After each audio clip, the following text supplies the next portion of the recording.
కార్మిక చట్టాలను రద్దు చేసి కార్మికులను అణచివేసేందుకు నరేంద్ర మోడీ ప్రభుత్వం 4 లేబర్ కోడ్లను తీసుకొచ్చిందని, వాటిని తక్షణం రద్దు చేయాలని డిమాండ్ చేశారు. దేశవ్యాప్త కార్మికుల సార్వత్రిక సమ్మెలో భాగంగా సత్తుపల్లి పట్టణంలోని ఆర్టీసీ డిపో ఎదుట కల్లూరు జాతీయ రహదారి అంబేద్కర్ సెంటర్ నందు వామపక్ష పార్టీల ఆధ్వర్యంలో రాస్తారోకో చేపట్టారు.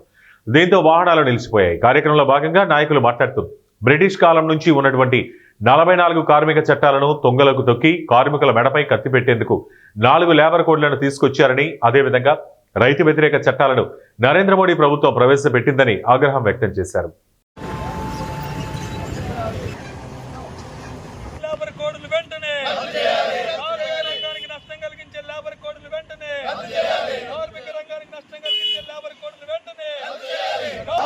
ఇదేమి రాజ్యం ఇదేమి రాజ్యం దొంగల రాజ్యం దోపిడీ రాజ్యం ఇదేమి రాజ్యం ఇదేమి రాజ్యం దొంగల రాజ్యం దోపిడీ రాజ్యం రద్దు చేయాలి లేబర్ కోడ్లు వెంటనే రద్దు చేయాలి లేబర్ కోడ్లు వెంటనే రద్దు చేయాలి లేబర్ కోడ్లు వెంటనే రద్దు చేయాలి కాపాడుకుందాం సింగరేణిని కాపాడుకుందాం కాపాడుకుందాం కాపాడుకుందాం సింగరేణిని కాపాడుకుందాం కాపాడుకుందాం కాపాడుకుందాం సింగరేణిని మోడీ జై జై మోడీ జై జై మోడీ వెంటనే రద్దు చేయాలి దేశవ్యాప్తంగా అన్ని కార్మిక సంఘాలు దేశ సమ్మె చేయడం జరుగుతుంది. ముఖ్యంగా కేంద్రంలో ఉన్న బీజేపీ ప్రభుత్వం రైతు కార్మిక వ్యవసాయ కార్మిక వ్యతిరేక చట్టం జరిగింది.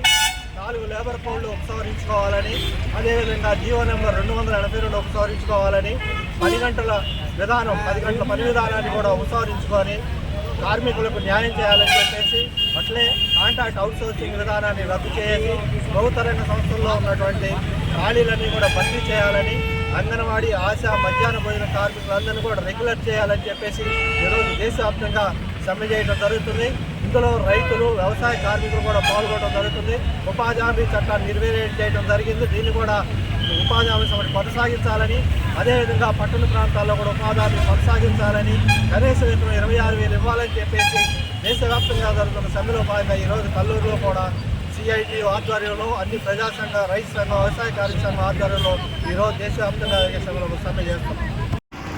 9వ తారీఖున జేఏసీ కమిటీ తరపు నుంచి ఈ యొక్క స్ట్రైక్ని జేఏసీ తరపు నుంచి, అదే కాంగ్రెస్ తరపు నుంచి మేము చేయడం జరుగుతుంది. కార్మికులు అందరూ కూడా స్వచ్ఛందంగా డ్యూటీలకు వెళ్లకుండా అందరూ కూడా సమ్మెలో పాల్గొనడం జరిగింది. అదేవిధంగా కేంద్ర ప్రభుత్వం 29 చట్టాలని 29ని 4 కింద చేసి ఆ 4గిట్లో కార్మికుల్ని అణచివేతకు గురయ్యే చట్టాలను తీసుకొచ్చి ఈ రోజున కేంద్ర ప్రభుత్వం కార్మికుల్ని అణచివేతకు గురి చేస్తున్నారు. అందువల్ల కార్మికులు బగ్గుమంటూ ఈ రోజున రోడ్డు మీదకి ఎక్కి స్ట్రైక్కి ముందు వచ్చి రావడం జరిగింది.